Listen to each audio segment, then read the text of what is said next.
The swords clash as soldiers battle against the mindless creatures you'd typically call goblins. The platoon captain is doing his best to lead his men, but it looks like these critters are a bit much for them to handle. Oh my god, bro. Oh, hell no, man. What the fuck, man? Get your ass on, boy. You get your goddamn ugly ass on. So the captain turns to our protagonist for help. Enter our guy, Joo Dong-hoon, a necromancer working as a mercenary hired to support this squad. Without hesitation, he draws his wand. With a single command, the skull over his wand starts to radiate an ominous power. Out pop a bunch of skeletons who immediately jump into the fray and start taking on the goblins. The soldiers watching from the sidelines are in awe of the necromancer's commanding presence. They never expected to see someone so powerful in an E-rank dungeon. Now that they've seen what he can do, they're sure he must be some high-ranking expert. It finally makes sense why the party leader seemed so relaxed earlier, but they're still puzzled about how their captain managed to recruit someone as strong as him. Meanwhile, our guy is overhearing all the praise, and he can't help but feel a bit satisfied. I mean, being a necromancer is pretty rare. Out of the 8 billion people in the world, only about 1,000 have that ability. It's a pretty prestigious profession. But even though the title of necromancer sounds cool, the skeletons he summoned are just regular E-rank monsters. So our guy doesn't exactly feel that proud of his work. Even the soldiers, who were amazed just moments ago, are starting to realize that these skeletons are the most basic summons a necromancer can control. One of them tries to argue with his friend, claiming that the necromancer is probably using these low-level creatures on purpose to show just how easy it is to clear an E-rank dungeon. He's definitely a bit jealous of our guy, but we all know that's not the case. Joo Dong-hoon isn't just an ordinary necromancer, he's a cursed one stuck at E-rank. He has the ability to control the souls of the dead, and can even overpower enemies using fiery spirits and poisons. But the curse he carries prevents him from summoning anything stronger than skeletons, making his power feel limited and frustrating. This whole situation is just heartbreaking for him, as he watches others grow stronger while he's stuck in this position, feeling incredibly jealous of those around him. It all started 10 years ago when humans began receiving unique abilities when they reached adulthood, at the age of 20. These abilities were completely random. Some people got powers related to blacksmithing or sewing, while others received abilities related to exploration, healing, or buffing. Because these powers were given by chance, not everyone was thrilled about their abilities. Still, thanks to these powers, humanity was able to survive the monster invasion. But what the soldiers don't know is that Joo Dong-hoon's growth was limited by a curse. He can only summon E-rank skeletons, and that's all he'll ever be able to summon until the day he dies. So, while the soldiers see him as a prestigious necromancer, they don't realize that his potential has been stunted, leaving him stuck at the bottom. Nowadays, Joo Dong-hoon is just an E-rank dungeon hypercarry. After the raid, our boy meets the team leader to report that the task is complete. With that, he announces his departure and heads out. As he walks through the bustling streets, his mood sinks lower. He's dejected, sad, and consumed by thoughts about his cursed state. What gnaws at him the most is the weight of people's expectations. They see the title Necromancer and assume greatness, not knowing he's held back by a curse that chains him to mediocrity. He then notices that he has received his paycheck for today's job, which is a measly 40,000 won. The amount stings, especially since even a part-time job would pay him more. But this is the only path he truly wants to walk, and giving up isn't an option. Suddenly, his attention is caught by a live broadcast on a massive screen nearby.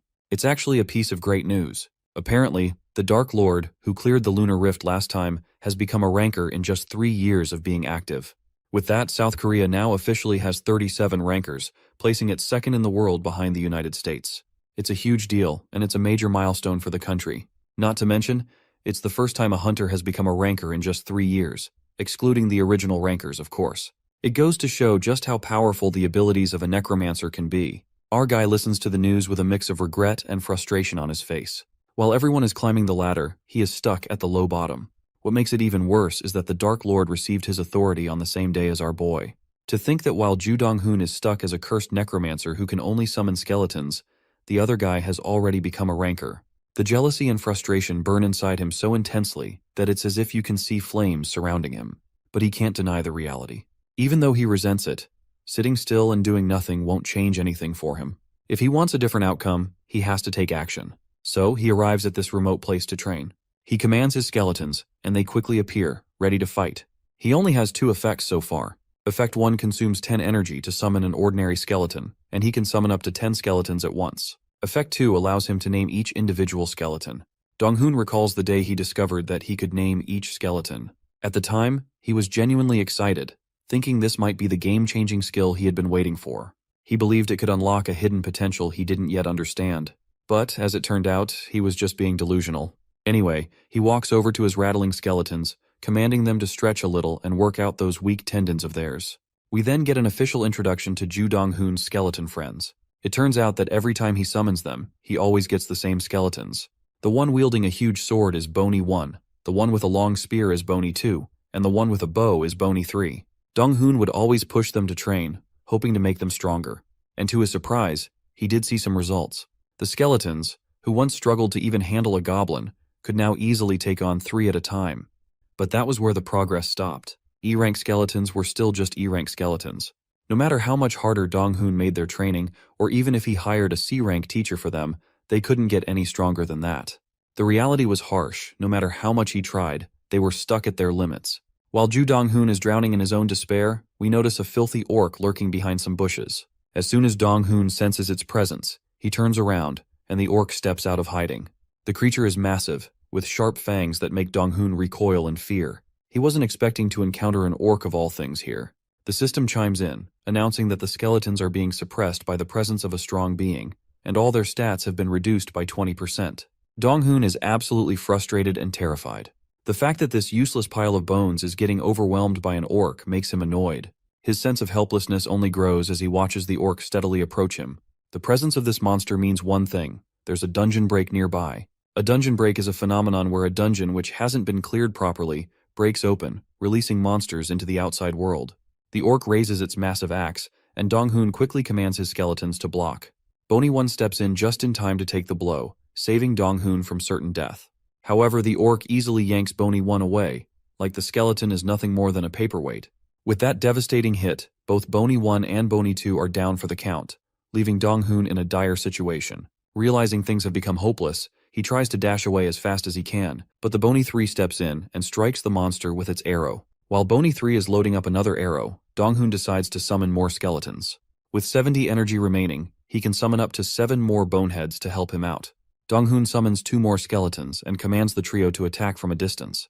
But no matter what strategy he applies, nothing seems to work against this brute of a monster. The orc is so powerful it can literally turn these weak skeletons into powder with a single punch. One by one, 3 of his skeletons are taken down, and the orc remains completely unhinged.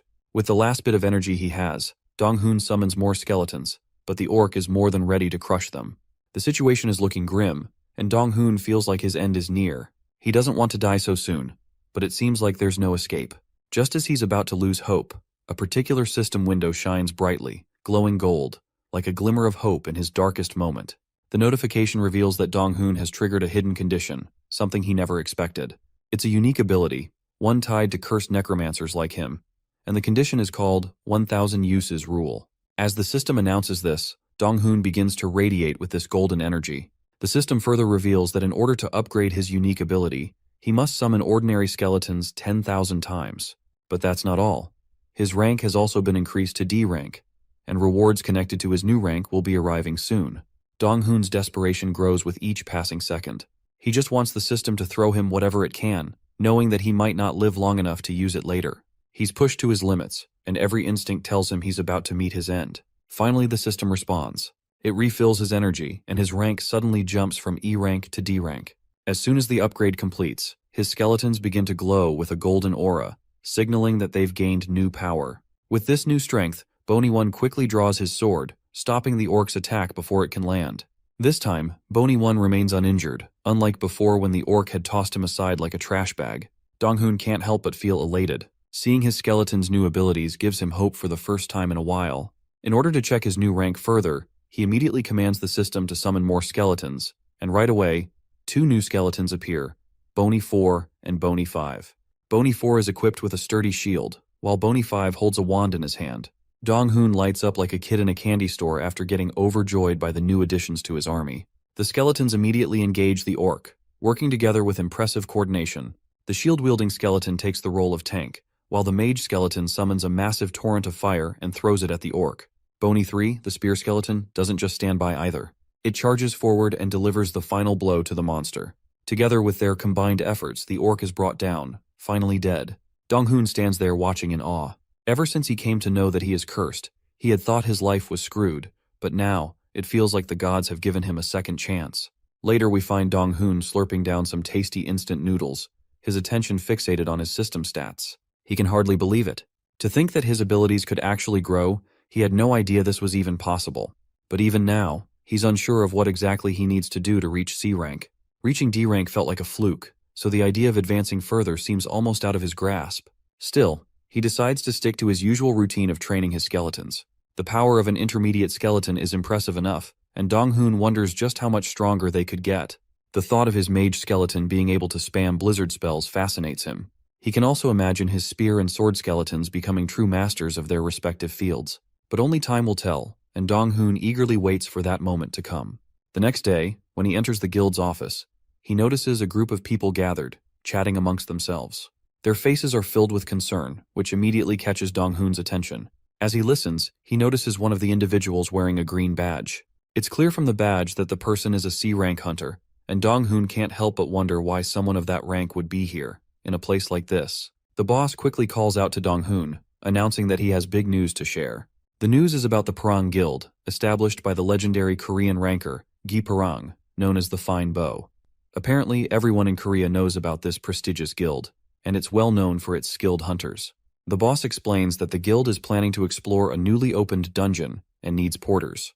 The pay is 10 times higher than typical jobs. The mention of the fat paycheck quickly grabs Dong-hoon's attention. His boss asks if he's interested since they're accepting E-rank hunters as well. After all, with most other jobs nowadays paying so little, this sounds like a golden opportunity.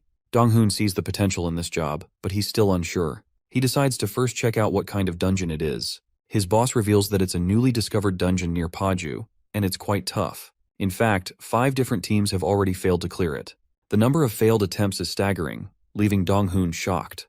His boss further reveals that the dungeon's rank has yet to be determined. The previous teams that tried were amateurs, but this time, with the famous Gi Parang leading the team, there's no way things could go wrong. And as a porter, Dong-hoon wouldn't even have to fight. He'd just be there to carry supplies. All he has to do is just work on his task and get his money. This prospect seems tempting, but the tenfold reward is probably just hazard pay for that dungeon, especially the one with the undermined rank. And if Dong-hoon has to be honest with himself, he's mentally exhausted from that encounter with the orc yesterday. But as much as he hates to admit it, the job is seriously tempting. He remembers something the Dark Lord guy said during the interview. If anyone wants to level up their rank faster, they'll have to take on dungeons above their level. Otherwise, there's no way to progress. The higher the rank, the bigger the risk. But that also means more opportunities and rewards. So, my guy grabs the contract, signs it right away, and then asks for a week off. His boss gives him the green light immediately. He's so happy about it that he promises to treat our boy to a meal soon. Later, my guy heads to his usual spot, where he summons his party of skeletons, and, seeing the menacing power they're exuding, he feels proud to see that his training has actually paid off. He commands them to take their positions, and tells them to start the madness. The skeletons quickly start playing their roles. The sword skeleton cuts through the log like it's a cucumber, while the spear skeleton drills a giant hole through it with his spear. The archer skeleton is shooting arrows that literally drill through multiple trees at once. My guy is left boggled, watching in awe at the true power of a D rank. It's almost as powerful as a C rank. I mean, he knew they'd gotten stronger, but he never thought they'd be this strong. At least not this quickly. Looking at the banged up dummies, he decides it's time to upgrade his training gear. These wooden scarecrows aren't cutting it anymore. But to get new equipment, he's got to spend money, which is something he's pretty reluctant to do. Sure, it's great that his skeletons have gotten stronger, but the real problem is himself. What if a powerful opponent targets him instead of the skeletons? It won't matter how strong his summons are, it'll all be over for him then. Right at that moment, Dong-hoon notices one of the skeletons walking toward him, holding out a wand. He's a bit bewildered to see this, but he grabs the wand anyway, and that's when he notices a barrier forming around him. He's not sure why the skeleton reacted this way. It's almost as if the skeleton read his mind, like it was answering his thoughts. Then the other skeletons start walking toward him. One of them even gives him a thumbs up. Dong-hoon is surprised to see the skeletons interacting with him this way. They used to just follow his orders without much else, so what's changed? How is the mage skeleton suddenly capable of using a shield barrier instead of just firing fireballs? That's when the shield skeleton drops his giant shield, and after getting Dong-hoon's attention, points toward the dummies. Dong-hoon has no idea what's going on, but later, we learn that this shield skeleton just want to act as dummy for others to practice. Well, it looks like Dong-hoon doesn't have to spend his hard-earned money after all. The skeletons engage in training sessions, each of them working on their own skills. Dong-hoon decides to have the spear skeleton attack him, wanting to test if the air shield is as sturdy as he thinks. The mage skeleton quickly casts the air shield, and the spear skeleton launches its attack. Surprisingly, the shield holds up perfectly, not breaking at all. This is enough reassurance for Dong-hoon that, at the very least, he'll be safe in real battles. He then tells everyone to continue practicing. This time he wants to act as the target. The skeletons immediately start attacking him, trying their hardest, but no matter how much they try, Dong-hoon remains unscathed. Meanwhile, the system window floods his vision, notifying him that his skeletons have leveled up. Not only that, but the system congratulates him, mentioning that due to the first growth after awakening, the status window has been unlocked. Dong-hoon sees the status window for Bony 1 appear in front of him, where he can view all the stats, skills, and everything related to Bony 1. The same goes for the other skeletons. Each of them now has their own status window. Dong-hoon feels incredibly satisfied seeing all his efforts paying off. Now all he needs to do is raise them comprehensively. With that in mind, he finally vows to train them until they become the world's strongest skeletons. Later, the big day finally arrives for Dong-hoon to start his new job. He's packed a sleeping bag and more than enough emergency food, fully prepared for whatever comes his way. However, the moment he remembers his position as porter, he can't help but feel a bit annoyed. That's when one of the guys from the squad announces that all the participating mercenaries need to head over to the dungeon. He tells them they must wait in front of the dungeon, as the plan is to enter all at once. Dong-hoon reflects that the dungeon is pretty close to Paju Station. The hole inside it looks like an average dungeon that's been naturally generated. The other mercenaries, on the other hand, start to get nervous. It seems like this is a high-difficulty dungeon. They talk about how the thicker the color around the hole, the higher the chance the dungeon will be more complex or difficult. But then again, they're somewhat relieved to be with Parang, so they're confident that not much will go wrong. One of them even jokes that he just wants to finish this quickly so he can go home and have some rice soup and soju.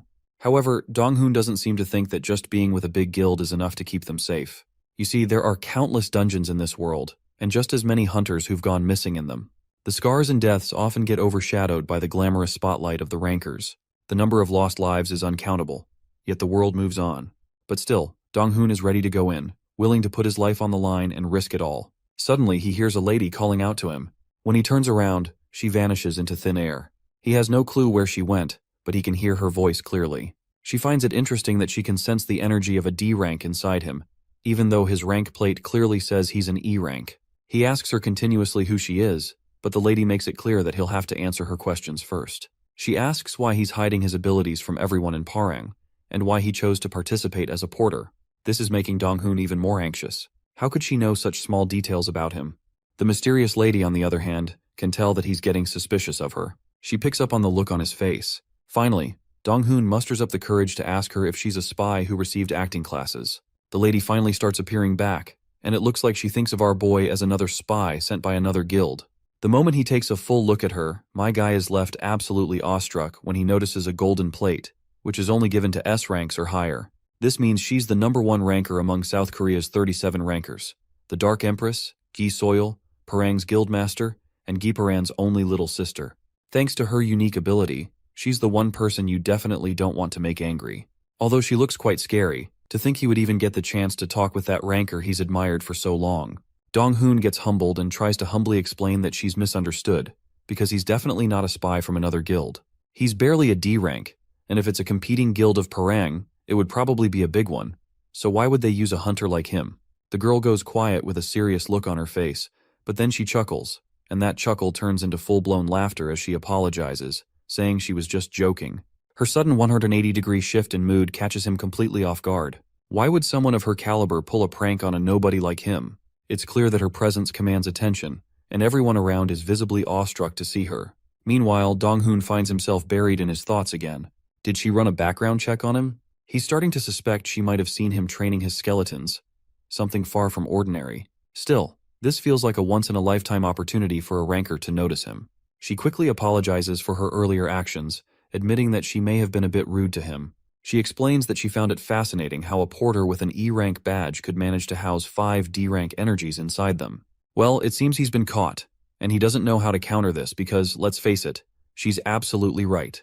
Now that he thinks about it, the fact that she grasped his strength through energy detection is mind-blowing on its own. Ji Soil then mentions that her older brother asked her to join the second team's expedition as the scout, so she was looking for a porter, and just so happened to come across a suspicious one right here. She questions him about why he volunteered for the job, even though it could be a little dangerous. However, she acknowledges that, with his skills, he's undoubtedly the most capable among the porters, and he doesn't seem like the type to get scared and run away. Her questions are getting him more and more on the edge.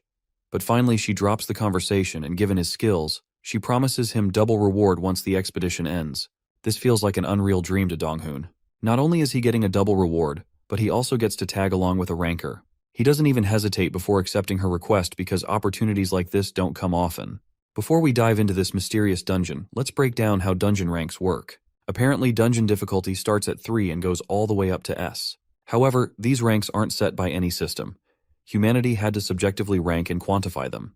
The tricky part is that you can't determine a dungeon's rank in advance. It's an unfortunate reality, as there's no reliable method to gauge a dungeon's difficulty beforehand. All anyone can do is head in and figure it out as they go. If there would be anything that can be done, it'd be to check the brightness of the aura surrounding the dungeon entrance.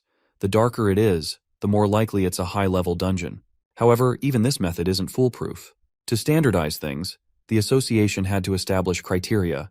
If a dungeon couldn't be cleared with 5 or more hunters of the same rank, the rank would be increased. And if 5 or more A-rank hunters participated but still couldn't clear it, the dungeon would then be designated as S-rank. Unfortunately, this process inevitably required sacrifices. The unranked dungeon Dong-hoon is about to enter fits into this category. Since sending their main forces isn't an option right away, a scouting team is sent in first to assess the situation. As soon as he enters the dungeon, the first impression he gets is that it's like he's entered a cave. Thankfully, they don't have any issues with visibility due to the luminescent pearls scattered around. One of the hunters decides to take those pearls in order to sell, figuring they could get a decent sum from them. But the guy with the red hair tells him to stop being reckless, reminding him that there have been hunters who've died from carelessly touching items in the dungeon. Dong-hoon can't help but notice how everyone seems to be fairly relaxed. Well, no surprise there, everyone except Ji Soil, who's an S rank, has an A rank badge. Ji Soil then warns everyone not to get too comfortable and tells them to prepare themselves. She gives commands to 2 members, Little Fire and Swift Blade, to scout around for 1 cycle. She then calls out to their guide, Kang Sunwook, and tasks him with looking out for an immediate exit and covering the porters. Kang Sunwook is confident, sure that he'll find it without issue. Ji Soil asks him about his unwavering confidence, and he responds that if he can't handle a task as simple as this, it'd be an embarrassment to his alias. You see, having an alias like Guide means you're expected to be exceptional at finding locations. It's a name bestowed by the system itself for being remarkably skilled at navigating dungeons. The guide then turns to Dong-hoon and asks if he's nervous. Dong-hoon admits that, yeah, he's a bit on edge. But instead of reassuring him, this bastard of a guide just tells him to stay nervous. Naturally, this leaves Dong-hoon baffled. What kind of comforting advice is that? Then the guide drops the brutal truth. You see, this dungeon has more than just 1 or 2 suspicious things about it. He explains that the Dark Empress, a ranker, isn't telling them to stay alert for no reason. This dungeon is too quiet. The structure is unusually simple, and there's a high chance there won't be any monsters. The reason behind this assumption is that if something lived in this small cave, there would be faint sounds, vibrations, or some sort of activity. The silence suggests a hidden gimmick, something unknown and potentially more dangerous than monsters. Dong-hoon is amazed at the guide's perception. To think he could deduce all of this before even exploring properly, it's truly something else. The guide explains that he's been in the dungeon business for many years, so it's pretty easy for him to figure things out. He then points in a specific direction and tells Dong-hoon to follow him for now and try to find the exit as ordered. Dong-hoon notices that the direction the guide is heading is actually the opposite of where the other hunters are going, but he figures it should be fine. He starts walking with the guide. The guide grows more and more anxious as they move forward. When Dong-hoon asks him why he's feeling this way, the guide explains that there are no traps, no hints, nothing to indicate anything unusual. He even says it feels like his body is getting heavier. He asks Dong-hoon if he's feeling the same way. Our boy admits that he feels chills creeping up his spine. By now he's not sure if they should continue going further. The guide isn't sure either. He admits that this is the first time he's ever felt like this. Not even meeting rankers has made him feel this uneasy. But here, it feels like something ridiculous might be lurking in the shadows. Since Dong-hoon is a necromancer, the guide demands that he summon something, anything, to help with the situation. If things go south, at least they should be able to defend themselves. My guy summons all 5 of his skeletons, and after that he's left with only 50 energy. The guide isn't sure if these ordinary skeletons will be any help and asks our boy if he's got anything better. Annoyed, Dong-hoon admits this is all he's got. That's when they suddenly feel something heavy, like an invisible force pinning them down. They decide to keep moving forward since there's an open area ahead, but our boy isn't convinced that getting there will actually help. The guide isn't sure either, but he senses the presence of several beings. If someone or something is out there, it means the place might be habitable. With no better plan, they start walking further, though the pressure makes every step a struggle. Seeing his master struggle, the mage skeleton decides to cast an air shield around him. But the shield shatters almost immediately, leaving my guy coughing up blood. The pressure is strong enough to destroy the skill the moment it's cast. He notices Kang Sunwook already way ahead of him. Dong-hoon is not here to die. He wants to live, to become a ranker, and he needs to survive to achieve anything. Then, something unusual happens. A system notification pops up, which states that you have reached the stage, an elderly man with white hair filled with deep resentment. Dong-hoon has no clue what any of this means. The system, in its usual cryptic way, goes on about with its bullshit. This time, it says that the old man's deep resentment is so strong that icy frost forms in his hair. Finally, it prompts him to enter the room and defeat the old man. The only guess Dong-hoon can make right now is that the white-haired elderly man must be the boss of this dungeon. Suddenly, he notices a group of people. One of the scrawny, haggard guys looks shocked but also relieved to see hunters have arrived. He quickly asks if they brought a reinforcement team. Dong-hoon guesses that these guys must be the hunters who tried to avoid the pressure and reach the place as well. The survivors, on the other hand, notice the guide's A-rank badge, and when they see the skeletons, they realize there's also a Necromancer, which confirms it's definitely a rescue team.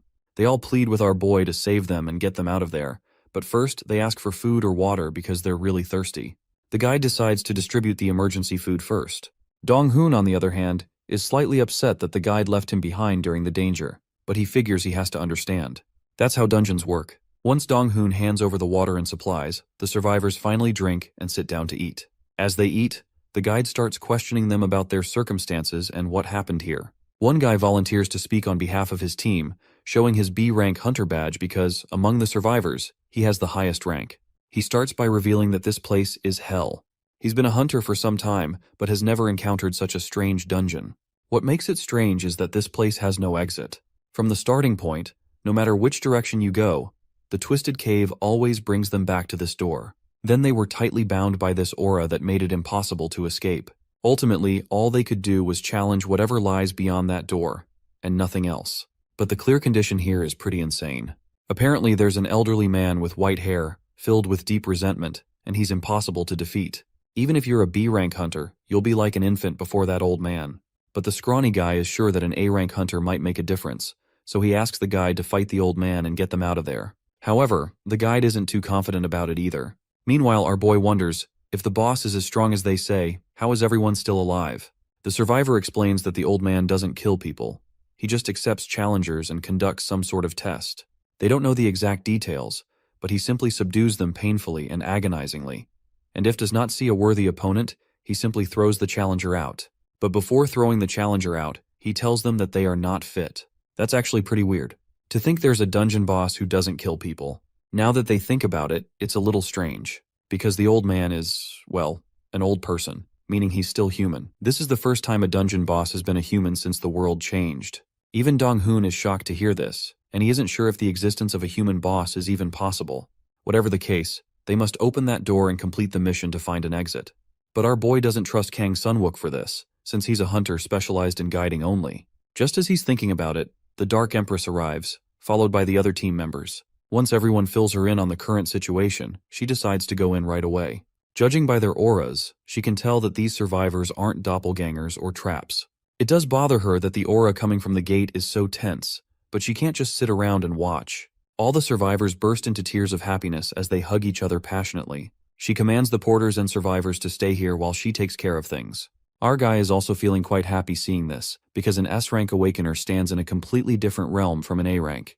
Not only that, she's ranked within the top 1,000 A-rankers. After tying her hair, she decides to go inside and tells everyone to prepare themselves. She grabs the door handle and proceeds to go inside. A while later, we find our boy, being the porter he is, sitting quietly and waiting for the other hunters to return. But right at that moment, the door opens, and the guy with red hair and the guy with glasses are tossed outside like beaten-up trash bags. Heck, even the so-called S-rank Dark Empress has been tossed outside. Our guy is absolutely boggled by what he's seeing. It hasn't even been 10 minutes since they went in, and they've already been thrown out. For an S-rank to be incapacitated this quickly is insane. But it looks like the lady isn't giving up just yet. She commands our boy to hand her an advanced level potion because she wants to go back in. Dong-hoon is bewildered by the courage she's showing, especially after getting beaten up like that. So he asks if she's sure about going back inside once again. She says yes without a shred of doubt, and explains that the survivors were right. The old man didn't kill her. He just subdued her painfully. He then hands her the potion, and she pops the bottle open with a snap, making it clear she's going to let this old coot know that she is, in fact, fit. The mention of fit triggers a thought in Dong-hoon's mind. He remembers that the term fit is usually only used when a master is seeking a disciple. In that case, the old man's resentment must stem from not finding a suitable talent. After slurping the potion, she tosses the bottle back to our boy and starts walking back inside. And so Soil's infinite challenge began. But every time she entered, she was thrown back with bruises covering her body. There were no results after so many tries.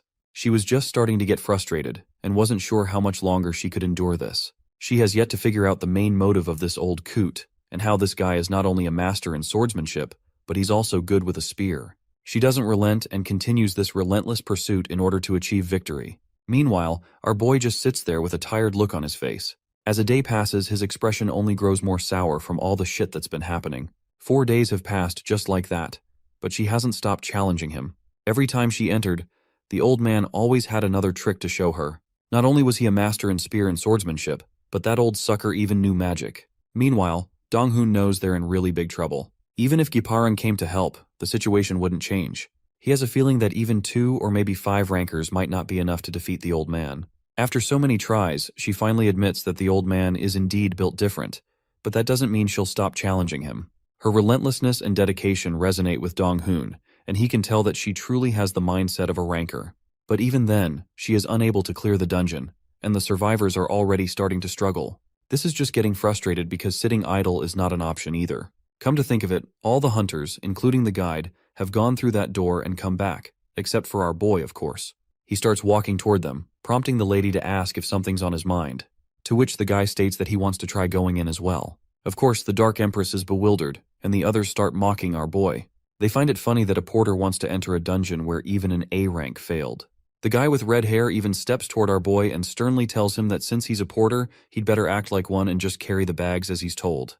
He's literally ready to draw his sword if Dong-hoon tries anything bold. Before the situation escalates, the lady breaks the tension and asks Dong-hoon if he wants to challenge the dungeon himself because he doesn't trust her. Dong-hoon denies having such thoughts, prompting the lady to remind him that according to the original contract, he's a porter and can't voice his opinions on dungeon exploration. Of course, our boy is already aware of that. The lady then asks him why, if that's the case, he still wants to challenge it. Dong-hoon reminds her of the old man's words, where he said he was looking for someone fit, so he figured the old man's resentment might be related to finding a worthy disciple. And a worthy disciple doesn't necessarily need to be perfect, they just need potential. If she's catching on, she asks him if he means that the old man wants to make him his disciple rather than defeat him, to which our boy agrees, stating that this may be the hidden clear condition. You see, sometimes dungeons have alternative ways to clear them through hidden pieces. This all finally makes sense to her to some extent, so for a moment, she decides to trust him. But she's still not sure how he plans on becoming the old man's disciple. She asks him if he's sure he has more potential than her or anyone else here. Dong-hoon can feel the stares he's getting because everyone thinks this lowly porter is trying to look down on them. So our boy states that he can't say that he has potential. The lady gets even more upset and asks him if he's now backing off from his words. Dong-hoon starts sweating under her intense gaze and tries to cool her down, but she keeps staring right through him with those piercing cat eyes. He scrambles, then finally responds that it's about pain. He reminds her how everyone else has experienced pain, so he feels like the odd one out here. Besides, she should take a break right now. The lady gives him a suspicious smile and twirls away with a dissatisfied look on her face. Ever since the start, she had a doubt, and she knew it from the beginning. But now her hunch is confirmed. He's definitely a spy. She asks him who he is. She can see that he has the eyes of a wolf on the prowl, so she asks him if he's after the dungeon's treasure, and wonders if he's hoping for some fortuitous encounter during the raid. Dong-hoon is absolutely boggled to see how perfectly she hit the mark. It makes him believe she should have been a fortune teller, not a ranker. How is she able to read someone like him so quickly, just by looking? Eventually, she gives him the green light to go and try, especially since there's no other solution anyway. And she wanted a break, like he said. If it works for her, then so be it.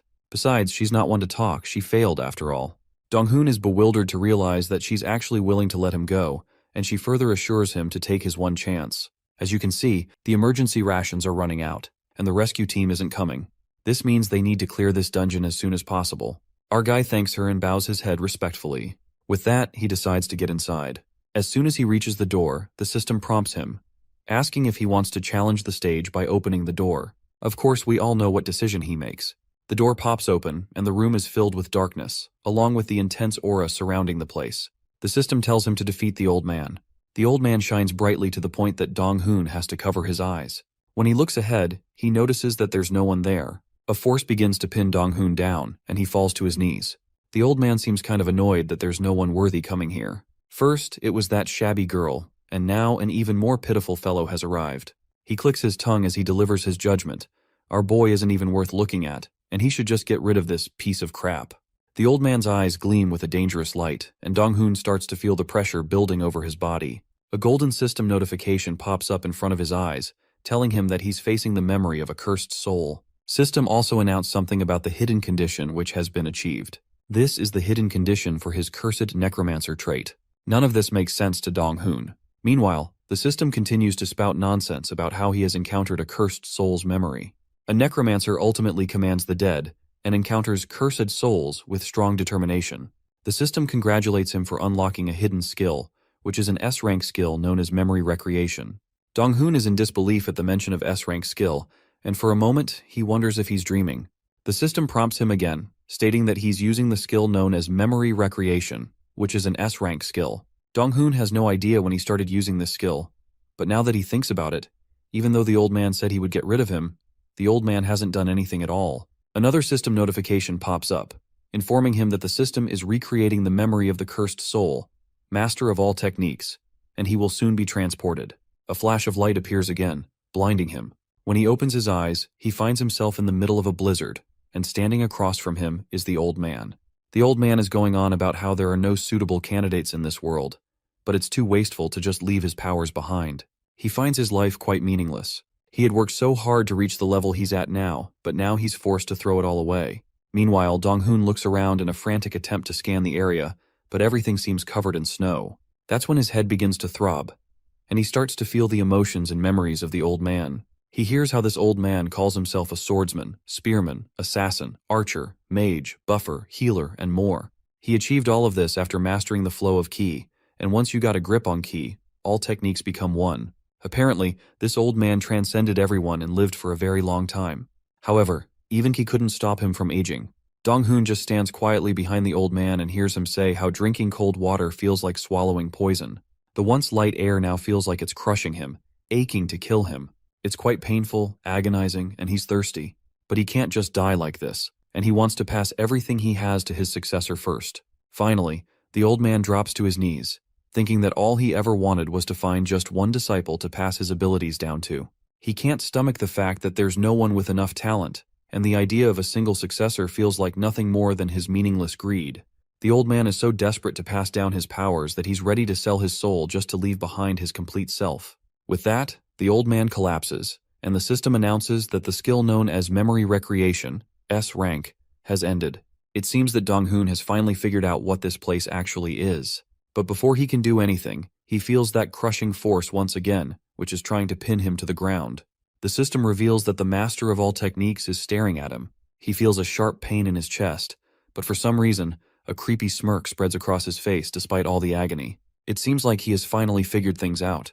The old man addresses him again, asking if Dong-hoon just peered into his soul. Of course, Dong-hoon says yes, barely able to stand under the weight of the force bearing down on him. He's certain that if this old man is indeed looking for a disciple, someone who can inherit his vast power and knowledge, then it has to be him.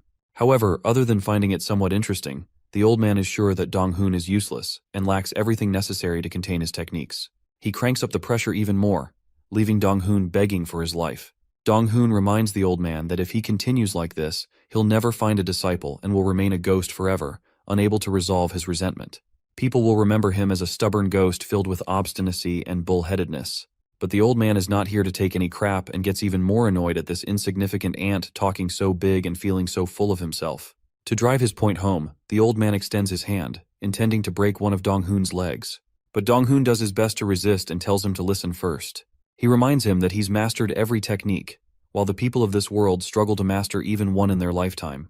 The old man dismisses this as nothing, believing that the world is vast and time is long, so surely there will be another genius like him.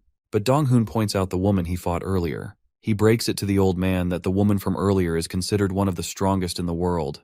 This catches the old man's attention. He wasn't expecting someone so weak to be considered one of the world's strongest.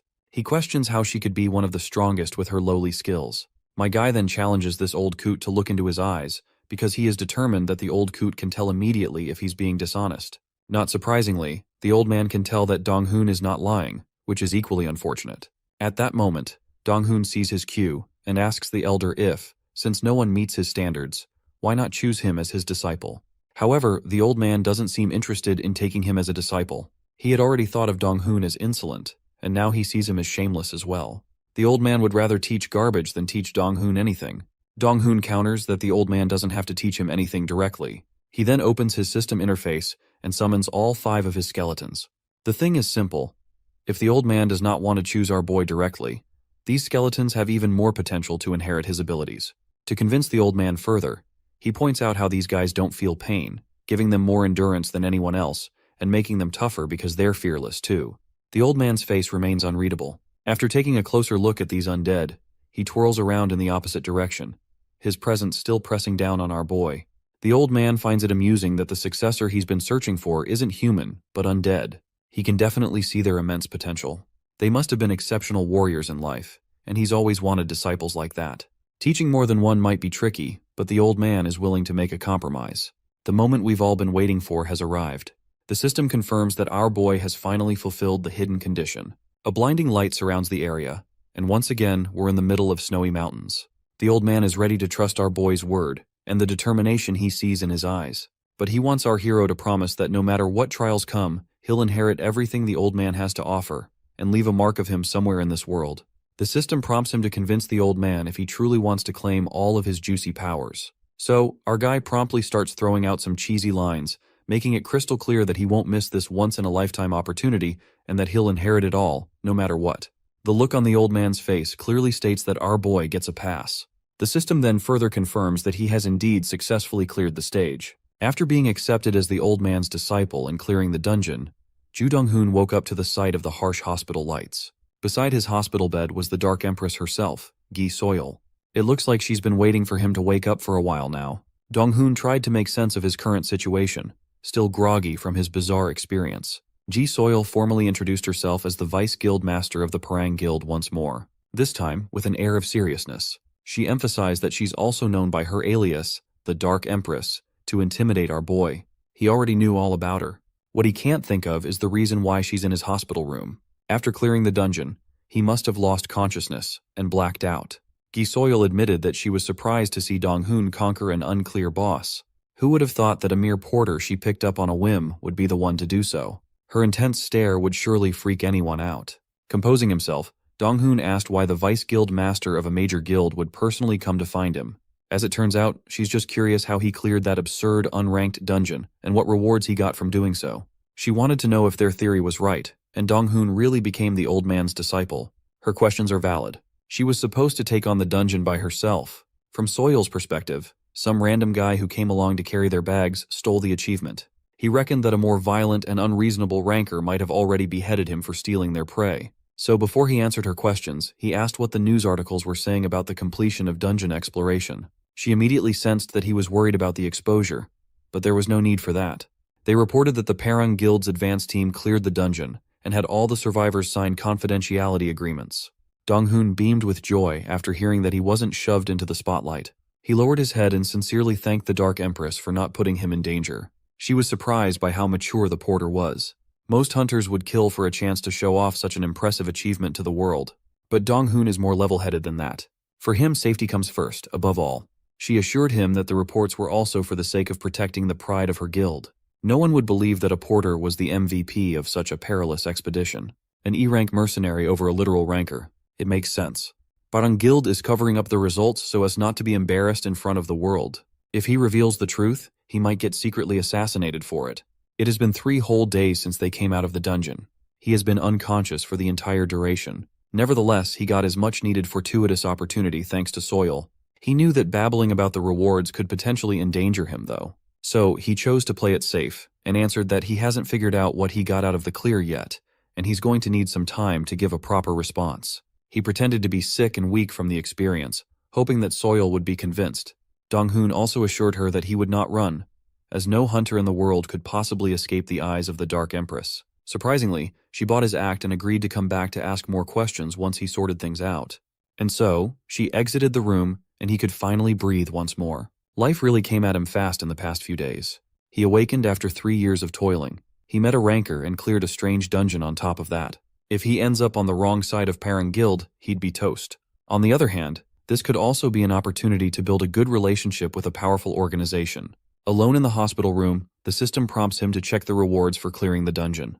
As soon as he accepted the prompt, he was granted a permanent 20-point increase in his energy. On top of that, he acquired the S-rank skill, Teaching of All Techniques. Looking at his status window, not much has changed. He's still a D-rank cursed necromancer, but his skills have become more stacked. With his 2 new S-rank skills, Memory Recreation and Teaching of All Techniques, it was so insane that he shivered just looking at it on display. He finally understands why veterans are so obsessed with clearing dungeons. The ability to read the memory of the dead, Memory Recreations, looks like a hidden skill. Using this ability to read the old man's memories allowed him to clear the dungeon, but aside from that, he couldn't think of any other application. He's confident that he would find another use for such a thing someday. What's more interesting is the quest reward, Teaching of All Techniques. Its first effect allows him to summon the master of all techniques who dominated the other world for 60 minutes. The old man cannot exert physical force in the real world, and will be limited to just passing on knowledge. Only the user can perceive the grumpy old fart, and the cooldown is set at 24 hours. After a single read through the skill description, Dong-hoon hopped off the bed and gathered his belongings. He rushed towards his usual open-air training grounds as fast as he could. Dong-hoon raised his hand and used Teaching of All Techniques, summoning the boss that toyed with everyone it fought. A brilliant light coalesced into the form of an old man. Finally, the master of all techniques has seen the light of day once more. Dong-hoon smiled and greeted his new master, respectfully calling him sir. As a response, the old man smacked him hard on the head and called him an idiot. An absolute dumbass. After promising to inherit everything with determination, this boy really waited 3 whole days to summon him. The old man was fuming. He accused Dong-hoon of being lazy and told him that he wouldn't be able to keep up. Of course, Dong-hoon tried to explain that he just recently regained consciousness, and the first thing he did was summon the master. Another thing, the skill specifically stated that the old fart should be incapable of physically influencing the world. How can he smack Dong-hoon in the head then? Much to his surprise, his thoughts were clearly broadcast and read by the master. The two of them are now mentally connected, so no thoughts can go unnoticed. Since they've already lost so much time, the old fart is eager to get started with the first day of training immediately. He thought he would just need to summon the skeletons and let the master work on them, but the old man had a different training method in mind. Master wants to find out what to teach Dong-hoon himself first, as he already largely understands the talent of the skeletons. The only weak point and problem is their summoner. Dong-hoon did not like the sound of that at all. The old fart asked Dong-hoon if he knew the reason why he was called the master of all techniques. Back in his heyday, he was given that prestigious nickname after learning and perfecting countless talents to their limits. He already formulated a training regimen for every skeleton, while the rest of his teaching is up to Dong-hoon to learn and master. Dong-hoon argued that his talent had already been evaluated as nothing but trash. The old fart got unreasonably angry and ordered him to shut up. Since he's the one who promised to inherit his mastery, he has to stay true to his word. If he can't, he'll just have to try harder until he can. Besides, the old man can use one of his arts to mold trash into an unparalleled genius. To employ that method, it's a good thing he can exert physical influence exclusively on his summoner. The old man is excited to use some of the arts and techniques he created, but never had the chance to use.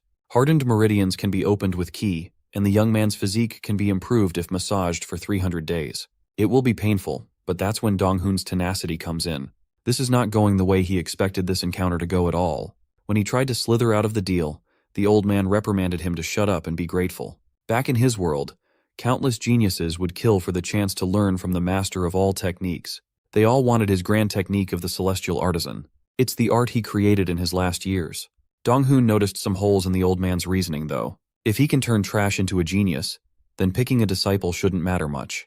But for this technique, the master must use his life energy as payment, a steep price to pay. Furthermore, if he changed and increased a boneless disciple's talents, his body would melt and disappear for nothing.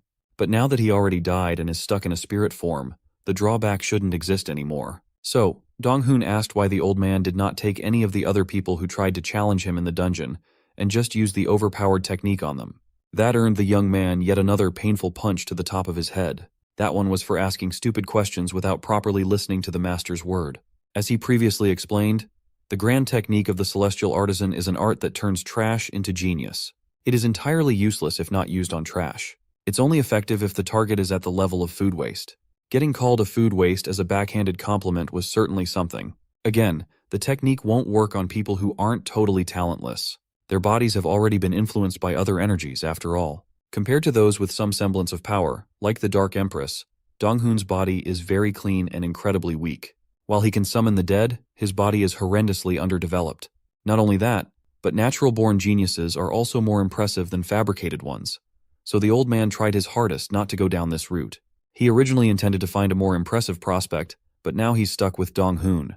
While his words might be harsh, the young man agreed with every sentiment. Furthermore, the thought of getting stronger alongside his skeletons sounds like a great deal. It's like killing two birds with one bone. So, when the master of all techniques asked him if he was ready, he wholeheartedly responded that he was. His newfound determination was quickly crushed as his agonized screams filled the training grounds.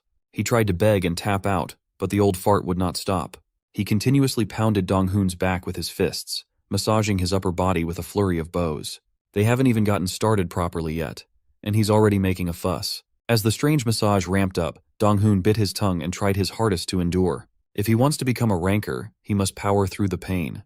The old man completely battered his body while complimenting his guts and tenacity. Seeing as he's adjusting to the pace, the master increased the intensity even higher. Joo Dong-hoon had never experienced pain like this before. It was so bad that he actually gained a C-rank pain-resistant skill from tanking the agony. The skill also has the potential for further growth.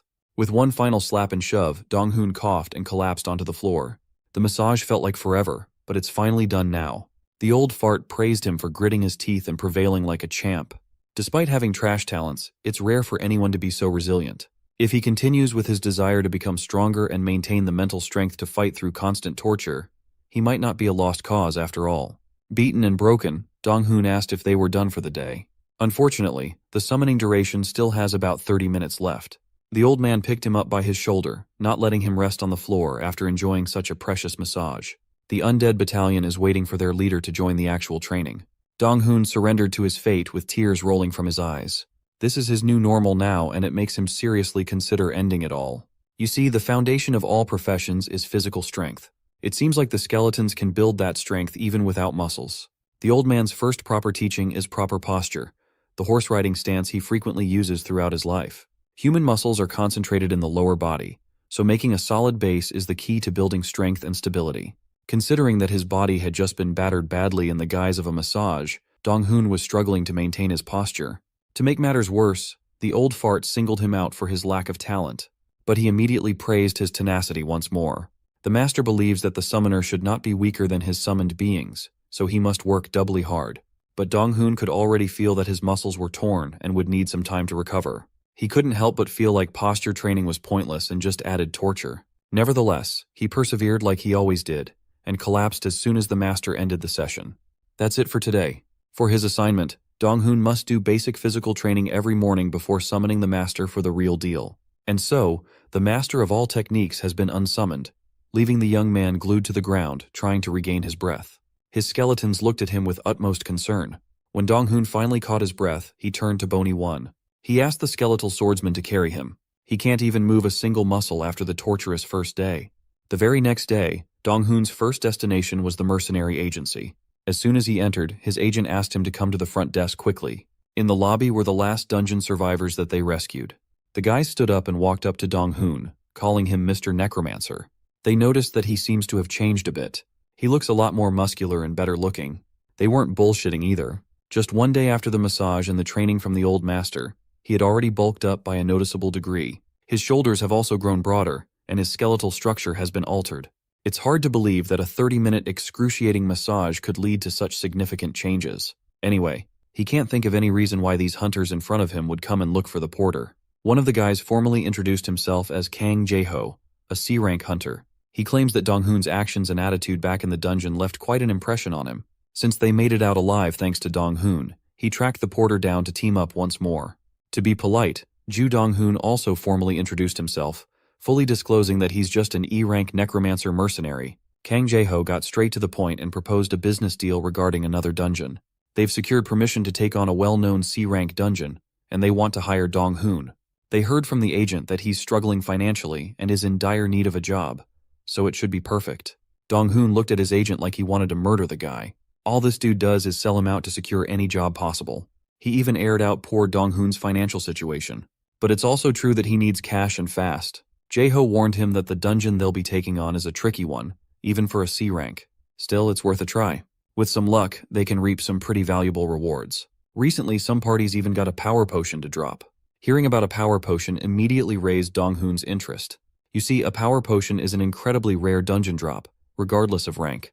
It's a high-level potion known to cure any curse or illness. Jae-ho was pleased to see that Dong-hoon seemed interested in his proposition. He also added that they did not want to hire Dong-hoon as a porter, but as a full-pledged party member. As for the payment, he won't be getting cash up front anymore since he won't just be carrying supplies.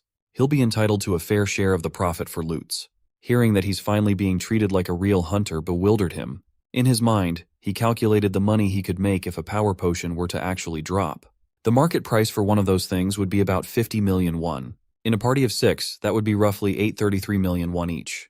He can't even dream of making that much money with his old hustle. The promise of riches completely clouded his mind. Jae-ho asked if he was in, and he immediately said yes. He's tired of being a porter anyway. Besides, he's curious to see the power of his evolved skeletons in real action, and this can be a good chance for that. Jae-ho finalized the deal and gave Dong-hoon the location for the hunt on Monday. After securing another job, his next stop is the training grounds. While the skeletons practiced their respective regimens, Dong-hoon was asking his master for permission to join the dungeon run on Monday, explaining that hunters grow stronger through those dungeons. The old fart called the idea laughable. He sees Dong-hoon as a novice who hasn't even grasped the basics yet. He's practically trying to run before he can walk. Rushing or not, he still needs to earn a living somehow. Eventually, the old fart caved and agreed. He prefers giving his soul disciple some practical experience over studying theories anyway. Dong-hoon lit up as soon as he heard that. The master might have permitted him to take the job, but skipping training will not be tolerated. Seeing him recoil, the old fart insisted that Dong-hoon could just summon him inside the dungeon. With that matter agreed upon, the old man raised his hands and beckoned his poor discipline to come closer and receive today's massage. All color drained from Dong-hoon's face. One day in, and he's already traumatized. And so, he underwent the harrowing rub-down, beat-down once more. Dong-hoon once again becomes a victim of the old man's gruesome massage training. At this point, his body is shaking from the exercise. Exhausted and on the brink of tears, this pitiful man realizes that he's just going to die for the sake of training. It's true that he did acquire a new skill called pain resistance, just like his system told him. It has a secondary effect of numbing his senses when the pain is extremely high, and if not for this skill, he would have been dead or gone completely insane. Grateful for having survived the old man's torture, Dong-hoon is looking forward to helping his skill evolve in order to make him more resilient. The elder applauds for his durability so far, not knowing that our boy is barely surviving this exercise. Unfortunately for our boy, the old fart wants to ramp up the pace of the training from tomorrow, since Dong-hoon is managing just well against the current level of training. Hearing this, bro does a double take and asks if he heard things right. As for the bonehead skeletons, they're working on their swings too. The elder tasks everyone in the group to gather all at once. They make their way with their bony little feet. The elder points to a nearby spot and instructs the group to assume a squatting position like last time. He also claims that as part of their dealing program, he's going to teach each of the skeletons a new technique every day. Dong-hoon is surprised by this. The elder points to one of the boneheads and picks him to be the first target. Now Dong-hoon's summons already know how strict the old man's training is. Poor bonehead gives a worried look to his master. The swordsman is up first, and Dong-hoon explains that it doesn't really have any special skills besides swinging a damn sword. The elder is okay with that because he wants to develop the swordsman's techniques as part of their training. He commands the skeleton to go ahead and try swinging its sword. Bonehead 1 is comforted by his master, but in reality even Dong-hoon knows that his summon is going to persevere through hell just to survive the old fart's sword training. The poor skeleton fidgets. Despite being an undead, it is still afraid of what the elder is going to do to it. Anyway, the training begins with the skeleton swinging its sword. Next, the elder addresses Dong-hoon by his name because he's got a different plan for him in mind. First, he asks a philosophical question to gauge Dong-hoon's current understanding of swordsmanship. He wants to know what swordsmanship means to him. In typical fashion, Dong-hoon provides an answer like any other person would. He thinks swordsmanship is just a mere technique deployed with a sword. Predicting his rather simple response, the elder isn't impressed. However, he also thinks that defining swordsmanship like that is the best way to think about it. He seconds Dong-hoon's thoughts and agrees that it's nothing more than the skill of handling a particular sword. Tossing a stick right in front of him, the old master instructs him to pick it up. Dong-hoon thinks about it for a second, realizing that this master doesn't just want the skeletons to inherit his techniques. In fact, he wants Dong-hoon to be his disciple too and inherit techniques like his summons. With a stick in his hand, the old master instructs Dong-hoon to wield the weapon in stance. Although confused by his instruction, he gets into position anyway. The older man reminds him not to complicate the process of wielding a weapon, and recommends that he manipulate the sword in whatever way he feels right. Dong-hoon finds a comfortable position for himself and is ready to take a swing. The master instructs him to swing a bunch of times as fast and hard as he possibly can. Dong-hoon follows his words and begins with awkward strokes and swings in the air. While letting out a small chuckle, the old man is impressed by Dong-hoon's performance. But his reaction seems half-assed, because in his mind, Dong-hoon threw terrible swings. He starts to question the credibility of the old master. The elder explains by pointing to Dong-hoon's grip on the stick. His thumb and the rest of the fingers are in the correct position. Regarding his swinging posture, he isn't doing the worst. The older man describes how he swung from one particular direction to another. He also comments how he has yet to teach Dong-hoon anything about swordsmanship, yet even now, he's swinging comfortably in what he believes is the best way to deliver a slash. According to the old master, one's perception of a slash is the result of the experiences they had throughout their life. Effectively speaking, Dong-hoon was putting his entire life into the swings he had just now. Hearing this complex explanation, the low-ranker wonders if he was really doing that. The elder amusingly asks him a question. He wonders what would happen if a person added proper strength and speed to Dong-hoon's slashes. Being the idiot that he is, our boy spaces out without really understanding the point of the question he was just asked. The old master tells him that any slash, no matter how terrible, can become incredibly powerful with the addition of strength and speed. Those two factors will never change as they're a part of reality. Finally understanding his point, Dong-hoon grips his stick and reaches an enlightenment. The old master wants him to create his version of a slash and then amplify its power. Glad that he's getting the hang of things, the old master turns around and asks him a second question. He wonders what would happen if a slash was repeated millions of times and eventually reached its full potential. Demonstrating what he means, the old master picks up his sword and decides to showcase what a true slash refined to perfection truly looks like. Dong-hoon's eyes widen as the master initiates his first swing. A clean cut through the air before dishing out a few more swings that are so perfect, even Dong-hoon is left speechless. His master doesn't want him to dwell on theory, and instead prioritizes that he focus on improving his slashing technique. After he's capable of doing that, his normal slashes will become the standard for his technique. Dong-hoon understands now. He knows that it's fine if his swinging posture looks incredibly wonky and trash. After all, nobody is going to care about how he swung his sword, since it's his slashing technique and he can use it his own way. The system informs him that he's just acquired a new skill called Rend. It's the representation of his slashing skill and has the potential to improve. The scene cuts to the Parang Guild's headquarters where the guildmaster is doing work. This man is ranked 58th in the entire world and nicknamed the Fine Bow for his exceptional archery skills. Gi Parang sees Soyul, his little sister, who has strangely come to talk to him out of nowhere. Even Gi finds it weird and points it out. Soyul addresses how she's felt worried about a particular affair, surprising her brother. She gets to the point and questions if a D-rank hunter can suddenly unleash powers beyond an A-ranker. Gi points out the odd nature of the question, since it's never usually addressed, but Soyul is looking for a quick answer. He claims that it does take a while to hone one's skill to become very strong. According to him, an anomaly like that shouldn't be possible. Even if they did, then that would mean the D-ranker probably hid their ability and acted like a false ranker from the beginning. However, Soyul knows for a fact that the porter she met wasn't hiding his skills. Ji decides to take her observation for a word of fact, since Soyul's incredibly sensory skills allow her to gauge the strength of any ranker with ease. After all, she possesses the incredibly strong search skill. Following that, Ji questions what's really bothering her. Tensed up to address the matter, Soyul internalizes that HSE hasn't even reported to her brother about the dungeon she went through with the porter, because she can't swallow the fact that she was defeated so easily by the dungeon's boss.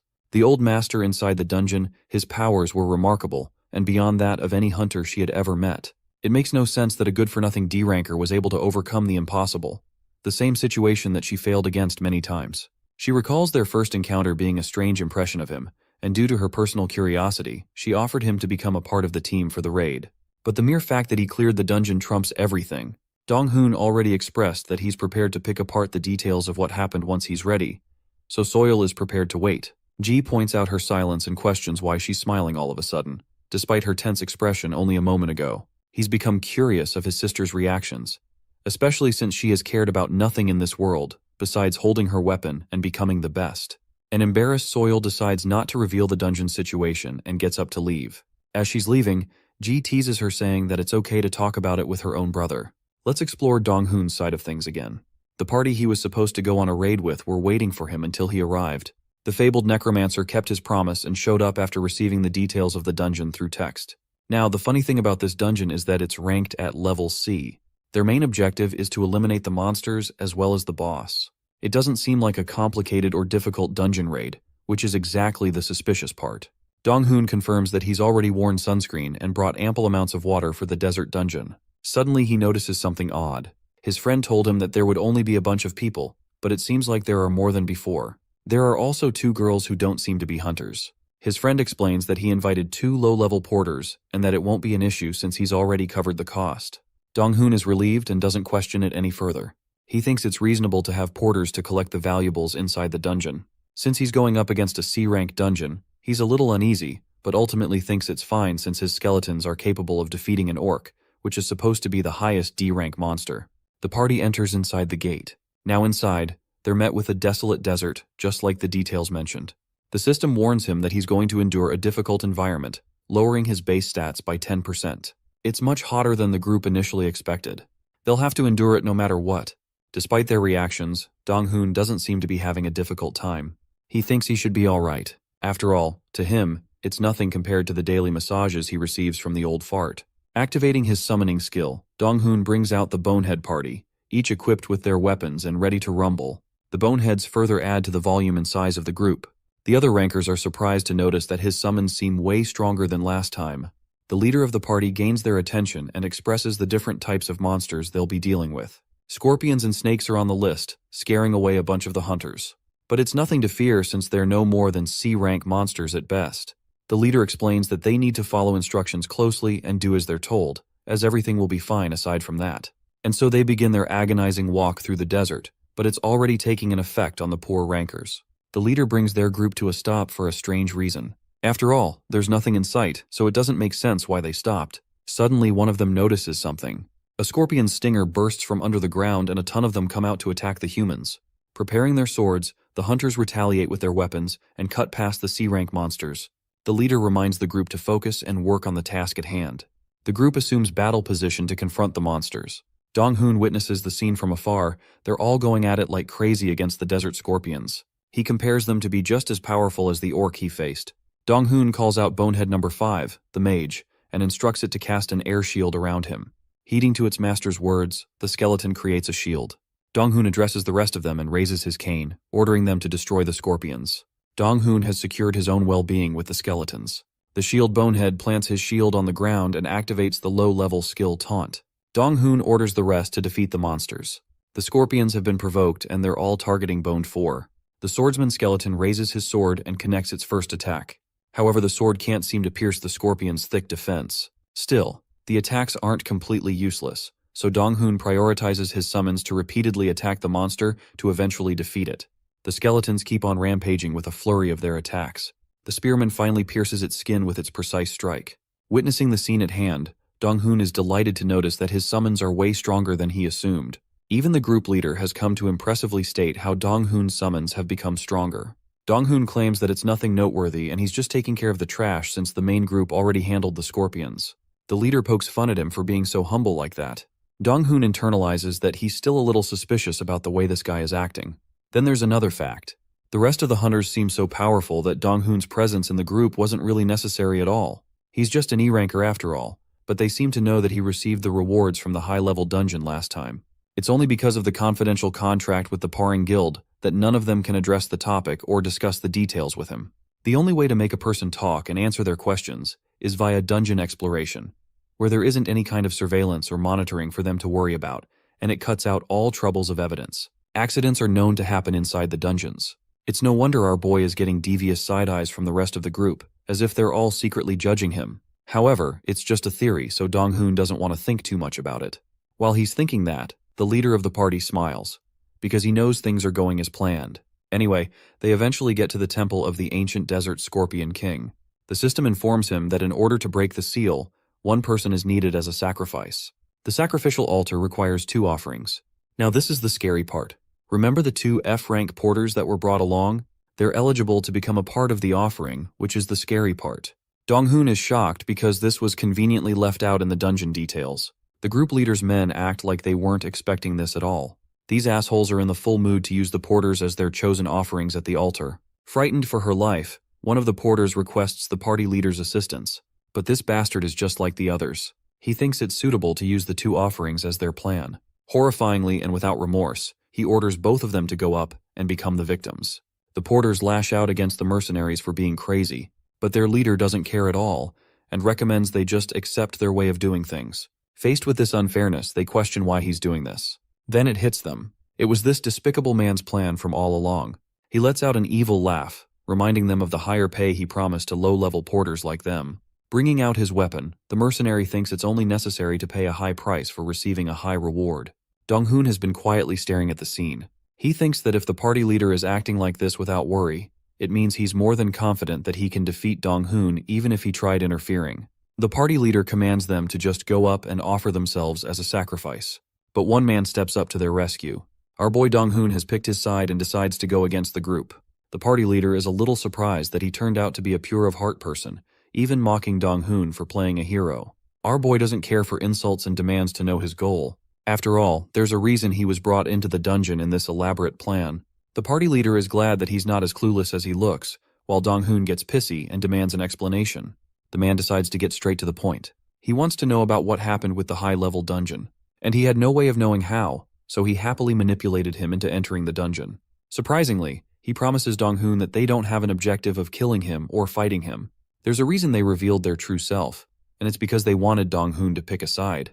If he joins them, then he'll have to spill information regarding the high-level dungeon raid, even promising him to share the rewards of the dungeon. Dong-hoon thinks it's a crazy deal coming from a bunch of lunatics who are ready to risk the lives of others for their own benefit. It's like an evil villain offering you to join their group. Dong-hoon is already hell-bent on his answer, which is an elaborate "fuck you." Dong-hoon doesn't give a damn and asks his skeletons to take care of the mess for him. They rain down a bunch of arrows, which are all swiped by the group leader with his swift reactions. The man is impressed with his answer, but he still thinks Dong-hoon will surely come to regret the decision he just made. Our boy stands with his position and explains that he doesn't value criminals as people to trust. The Bonehead Squad go heavy on the assault. The swordsman alone is giving a tough time to their leader. The man mocks him for believing that he stands a chance against him simply because he became stronger. Still, Dong-hoon is standing around free as his undead summons are taking care of the mess. The C-rank hunter is stronger than his expectations because he's close to a B-ranker in skill. Even still, Dong-hoon thinks it's better that way. The hunter smiles at the undead, mocking Dong-hoon for believing that he's the only one he's got to worry about. After all, there's a reason these lunatics end up exploring random ranked dungeons. Sensing the man's bloodlust, Dong-hoon alerts his swordsman. He even feels the stinging pain as the hunter manages to attack one of his summons. The hunter laughs as one assassin materializes from out of thin air. This guy is the real problem they should be worrying about, since he's an A-rank assassin from the Shadow Lurker group.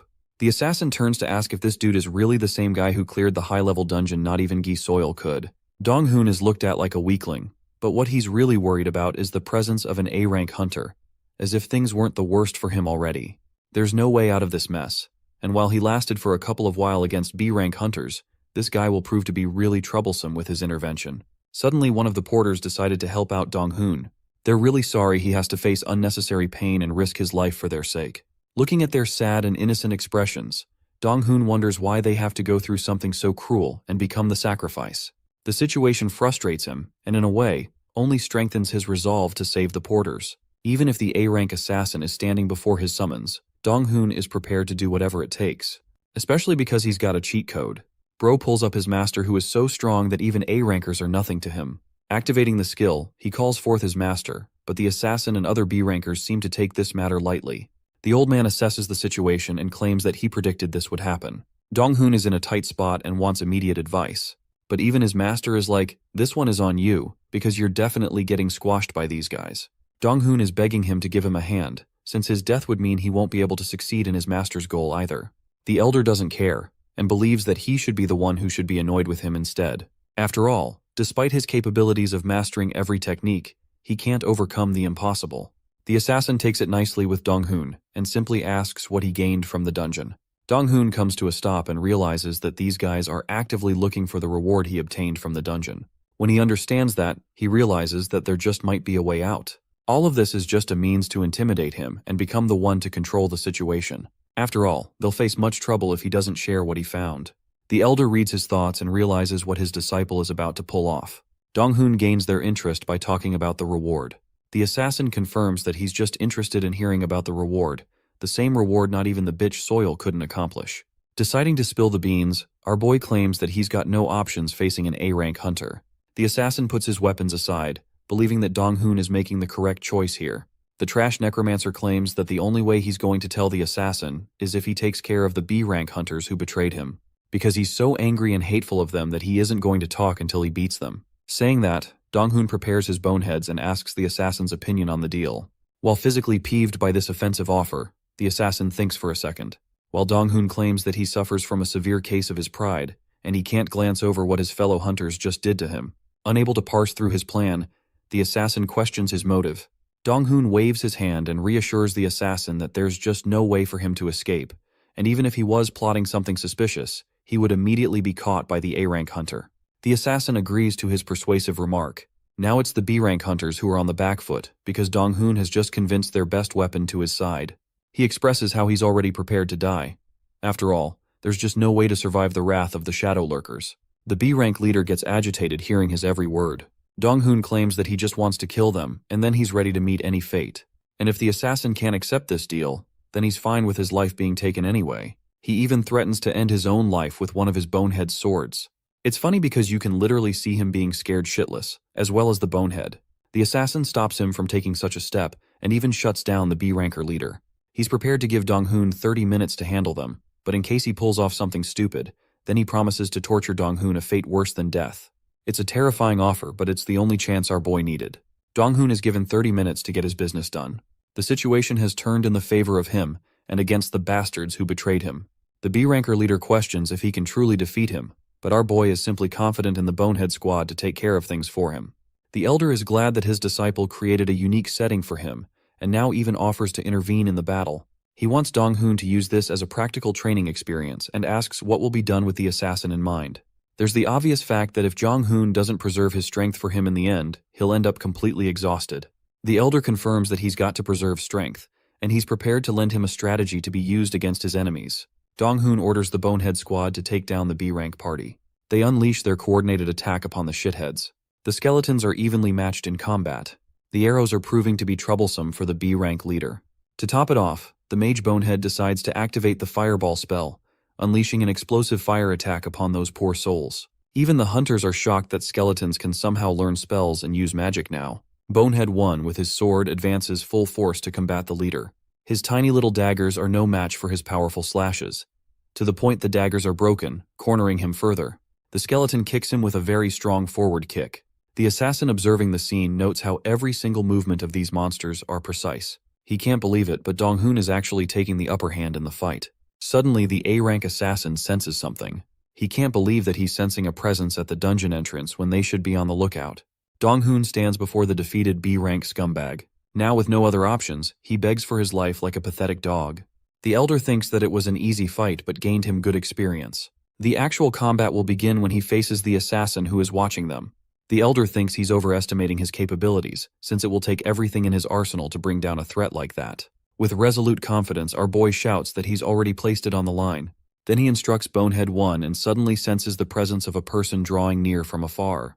The elder expresses his worries because someone just as strong as the assassin has entered the dungeon. The elder insults his disciple for failing to plan ahead of things. Dong-hoon confirms that he doesn't really have any special tactics prepared for this situation. He's in a pinch and definitely won't be able to get out of this rut. A weakling of a hunter who blames himself for being overconfident in a gamble. Dong-hoon's confidence flickers while the B-ranking scumbag laughs in his face, because now he really doesn't have a chance. After all, they came with more than just one shadow lurker. Dong-hoon feels afraid and contemplates the option of running despite how hopeless it seems. However, it seems the second assassin came here to inform his friend about Gi Soyul's sudden dungeon entrance. Dong-hoon is utterly shocked by what he heard. He takes a second to digest the fact that Soyul has come to his aid, but it doesn't make any sense. Even so, The assassins have to leave no matter what, since they'll have no chance of beating her if they're caught. Saying so, they disappear into thin air, once again leaving the B-ranker in despair as he calls out for his brother. Dong-hoon is pleasantly surprised on the other hand, as he wasn't expecting them to run away in fear. Soil stands just outside the dungeon entrance, contemplating if she should really be doing this. She came here trailing Dong-hoon. Soil was capable of tracking him down using the pairing guild's network, but still feels like she's doing something wrong. She knows that Dong-hoon already promised her that he'd reveal everything when the time is right. So instead of joining the dungeon, she decides to wait and see what happens. As for the scumbags inside, they're getting the absolute shit beat out of them. I'm talking about getting bitch slapped left and right. Their leader is hell-bent on his survival and sets his sight on the porters, because he's ready to throw everything down the line for his own survival. Dong-hoon sees him preparing for some other strategy, since there's no way he can beat him in a direct battle. That's why he's targeting the porters. He alerts the bonehead to attack him before he's able to pull something off. Without hesitation, the undead slashes the man's arm clean off. Now that's what I'm talking about. Dong-hoon is doing this because he knows he wouldn't have been spared if their positions were switched. So he doesn't feel the need to forgive the bastard groveling in front of him. The same goes for the rest of the clowns. Frustrated in despair, the man cusses him out and tries to put everything in his power to tackle Dong-hoon. Sensing the need to act, the skeleton slashes his leg clean off, taking away his ability to walk and making him endure even more pain. Dong-hoon stands indifferent before the man, who is smacking the ground in his anger, lamenting how things turned out. Dong-hoon draws near him and reminds the scumbag that he's the one who betrayed him, not the other way around. With no options left, the B-ranker begs to be killed, but our boy has a tasteful stage prepared for him. He coldly reminds this guy that he's not getting an easy death even if he wants it. The wailing man pleads to be killed, but Dong-hoon's skeleton simply grabs his arm and begins dragging him to the temple. He's tossed in the place of the offerings. The same goes for another one of the B-rankers, since they require 2 living hunters to challenge the boss. He cusses him out as the sacrificial conditions are fulfilled at last. If this didn't happen, Dong-hoon would have prioritized exiting the dungeon without clearing. However, with the betrayal he faced inside, he's ready to hand them the fate they deserve. The altar accepts the 2 human offerings Dong-hoon intends to avenge the people who wronged him. With the conditions met, the seal is broken. The bodies of the hunters offered as sacrifice disappear into nothingness. Despite their betrayal, Dong-hoon wishes them to live a better life if they're ever reborn. Come to think of it, he can't figure out what's taking Soil so long to arrive, since her mere presence scared away the assassins. If not for her, he would have been dead by now, so it's a good thing she came. The thought of fighting 1 A-ranker is impossible as it sounds, and then 2 would have been double the difficulty. Dong-hoon would have become the sacrifice for sure. The ground rumbles with the fulfillment of the sacrifices. The ancient Scorpion King is unleashed as a gate opens up. Its mere rage terrifies the porters, and even stun the skeleton summons. Their stats are automatically nerfed by a staggering 20%. Dong-hoon reflects that his upcoming battle has to be a tough one. The porter worriedly asks if they're going to be okay. He claims that he's unsure about the outcome, but it's still better than confronting the shadow lurkers. The porters agree while Dong-hoon takes a second to come to his senses. He thinks his training will pay off, and his nagging master is there to question if he needs his help to beat the boss. It's a joke after all, since the elder thinks his disciple should die if he can't even beat a boss like that. Dong-hoon is offended by his nagging, while the elder decides to take his leave, putting our boy in more despair than before. The duration of the skill came to an end after all, much to Dong-hoon's annoyance. What's more is that he sees the enraged giant scorpion rushing full speed to kill him. Poor guy realizes that he's going to have to figure things out himself and beat the scorpion without help. Dong-hoon suddenly realizes that the attack is coming from underneath the ground. He tells the mage skeleton to activate air shield again. As for the rest, they're told to assume different positions and prepare for battle. Prioritizing his own safety, Dong-hoon hides behind the shield bonehead. As the archer bonehead is taking aim, the giant scorpion emerges from under the ground with its bellowing size. It subverted Dong-hoon's expectations completely, ignoring him and targeting the other skeletons. This means that the boss has some level of intelligence. The giant scorpion visually doesn't seem any different from its smaller counterparts. The monster roars as Dong-hoon activates bonehead number 4 to attack. The creature uses its special taunting skill to forcefully make the boss its own target. The Scorpion King redirects its attack to the shield bonehead, raging at him full speed with its rushing attack. The attack finally connects as bonehead 4 blocks it, surprising Dong-hoon with its durability. This allows Dong-hoon to form a counterattack of his own. He judges his options and calls each skeleton to attack at once. Without stopping, they all lunge forth to attack the beast. Arrows strike its skin. Fire wreaks havoc on the monster's body. The swordsmen and spearmen also jab the creature with their repeated attacks. Dong-hoon isn't looking for a weakness and isn't interested in discovering one. He thinks no one can survive such a brutal numbers advantage. Or so he thought, because the scorpion is quick on the draw and whips its powerful stinger to combat all skeletons at once. They're pushed away, and while it seems difficult to beat the monster, Dong-hoon is glad that his summons are somewhat capable in dealing damage. It's visible from the injuries sustained by the Scorpion King's body. Dong-hoon orders them to lay down their lives and relentlessly attack no matter what. He also assesses how many energy points he has left and realizes that 50 will be enough to beat the boss. Dong-hoon is confident that he'll just keep on summoning them over and over, making them invincible in this fight. Bonehead 1 is crushed, and like clockwork, Dong-hoon calls him to the field again. It consumes 10 energy points, so he's only got a handful of summonings left. The Scorpion King is met with the relentless attacks of the Bonehead squad again. Bonehead 1 and 2 are the first to attack. The swordsman capably slices off the creature's stinger with its powerful slash. Now that the Scorpion King has lost its precious stinger, the rest of the undeads leap on top to deal brutal attacks, piercing its skin. So far so good. Dong-hoon has just defeated the boss monster on his own, but it has left him completely exhausted. After so many summonings, his energy points are only 10. The battle could have gone either way if the Scorpion King was more durable. In any case, all of his monsters receive adequate buffs, increasing their level for clearing the stage. With their stats and skills raised, Dong-hoon is glad that he acquired this much from the boss. The system offers him a notification to retrieve the Scorpion King's venom gland. It's an item, so there's no reason to reject it. Dong-hoon happily accepts as the object materializes in his hand. As he inspects the object, Dong-hoon wonders if it's a simple ingredient. The system explains that the effect of the creature's poison rests inside the item. There are actually 20 types of poisons that could be used to make equipment or skills. Suddenly, one of the boneheads alerts its boss. Bonehead 3 reacts to the venom gland, allowing the system to fulfill a hidden condition. Dong-hoon can now make poison arrows thanks to the skin ingredient he just obtained. It wasn't even in his wildest dreams that a skill could be activated by meeting certain conditions like that. He now understands why the Dark Lord loves dungeons because of their drops. Dong-hoon immediately accepts the skill Poison Arrow, further strengthening the powers of Bonehead 3, who has learned the skill in his place. The desert stage is cleared with the defeat of the monster, and a clearance reward is promised to the hunter. Dong-hoon finds himself transported just outside the dungeon, proving that they conquered it successfully. The porters happily sing and dance in joy, now that they managed to survive thanks to the help of this lousy necromancer. Dong-hoon is happy for them and advises them not to accept jobs for the price alone. Saying their farewells, they leave. With that settled, Dong-hoon is eager to check the dungeon's reward in his hand. The system notifies him that he's received another unique item called the Trace of the Desert. Dong-hoon observes the item in his hand as it materializes into a golden key. Further information regarding the key is provided. It can unlock the dungeon called Ancient Desert, and it's also bound to Dong-hoon. He contemplates if it's supposed to be a linked dungeon of some kind. While he wants someone to fill in the information for him, there's no one around. Except Soil, who suddenly greets him with her presence. She tells him that she was looking forward to his explanation, since he's already exploring dungeons. She was also afraid that he might just go on avoiding her forever. Bro is dead nervous, and even his skeletons can see that. He wonders if offering the truth would be ideal in this situation, or if he should make a false story. But the risk of that is that she'll end up detecting his lies. The Dark Empress is the last person he wants to make an enemy out of, so our boy simply swallows his fate and decides that it's best to spill the beans. There's also the fact that he's a novice hunter who doesn't have anything going for him. It might help him establish a strong connection to one of the best rankers all around. Letting out a breath, Dong-hoon decides to confess. He recalls how she was interested in knowing how he cleared the dungeon as well as the reward he obtained.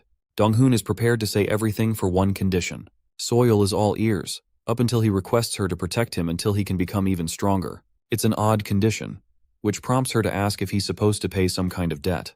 Dong-hoon explains that he's just got a bunch of troublemakers after him. She asks about the second part of his condition. Since he's a novice, he's got a lot to learn, so he's seeking her guidance for anything like that, starting with the key in his hand. Seeing it, Soyul is surprised and questions if what he's holding is a medium. Of course, Dong-hoon doesn't get what that means, but he's hoping it's valuable enough to gain the attention of a powerful ranker. Soyul learns that he acquired the exclusive drop from the dungeon, even calling him a lucky man. The thing is, the chances of finding a rare item like this in a regular dungeon is next to zero. There's only 100 of these in the entire world, and it is also bound to the person who found it, which means it can never be traded. Still perplexed, Dong-hoon looks at her with a blank face and asks its purpose. Soil adds that mediums like these are a kind of fortuitous opportunity. Using them allows linked quests to pop up, and since those quests eventually increase in rank, They could reach the S-rank level, amounting to all kinds of exclusive drops. Hearing the word S-rank startles Dong-hoon. Soil added that even for rankers like herself, they're actively looking for valuables like that. Her face is drawn to a sad expression, implying her regret. She does end up accepting both of his conditions, making Dong-hoon very happy. At the same time, she has one condition of her own in exchange. The scene cuts from there as Soil and Dong-hoon go back to his room. She's a little underwhelmed that he's been living like shit, seeing the stacks of cup noodles on his desk. Dong-hoon feels bad, but Soil wants to follow him for the promise they made. Soil expresses that she doesn't detect any surveillance devices, as she tried scouting the environment. She also doesn't detect a powerful hunter in the building, doubling on his safety. Dong-hoon is impressed that she was meticulous in her search. She's glad to have confirmed the place he lives, and now, her plan is to stay on the rooftop for the meantime. As Soil leaves, she wants him to inform her before his next training session. Let's go back a step and see what happened in their meeting. Soil's condition was that she wanted to monitor Dong-hoon's training, since she's observed his energy ever since he cleared the dungeon, and has come to realize that he only keeps getting stronger. It has sparked her curiosity, and makes her wonder the reason responsible for kickstarting his rapid growth. Back to his room, Dong-hoon reflects that he explained everything about the fortuitous opportunity.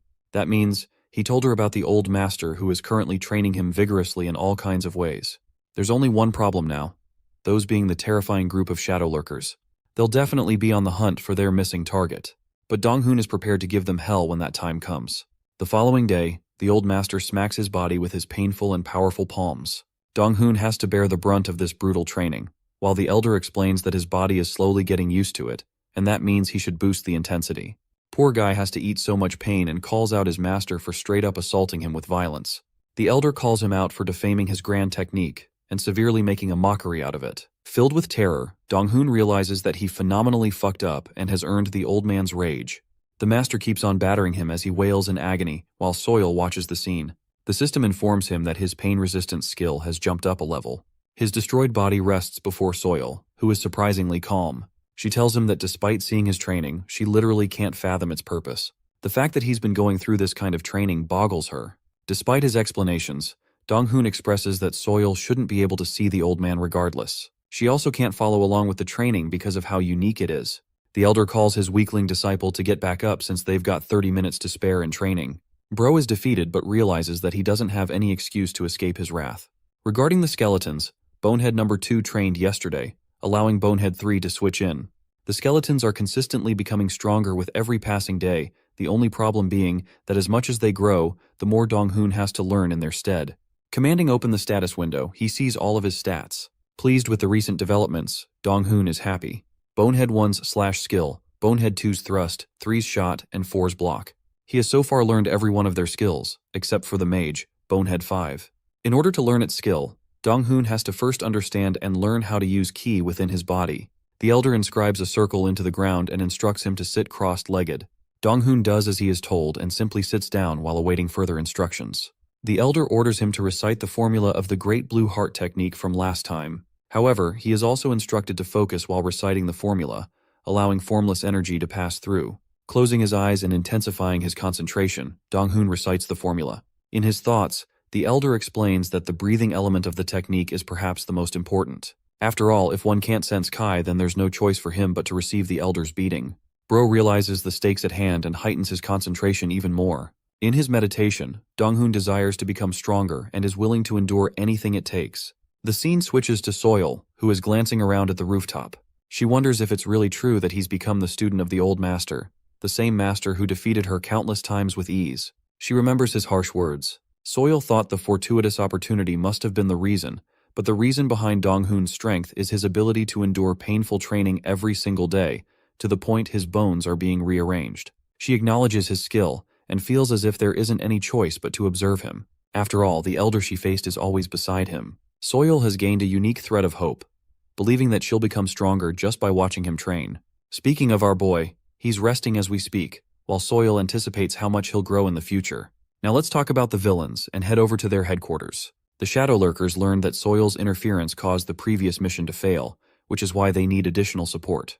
Their leader expresses how they have difficult relations with the Parang Guild anyway.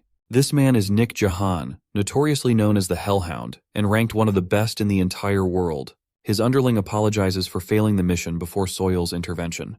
Jae-kan questions if this opportunity could really help him gain control of the hunters. The A-rank assassin confirms that Dong-hoon's case is interesting enough to draw the attention of Soyul.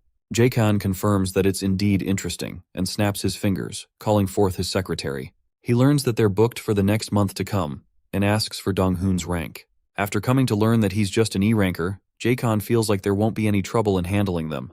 He's ready to take on Dong-hoon on his own in 1 month. Meanwhile, the lousy Necromancer is persisting in his daily training while Soyul watches him. Dong-hoon collapses after 40 reps. Soyul calls for his name and draws near him, claiming that she has an important matter to discuss with him.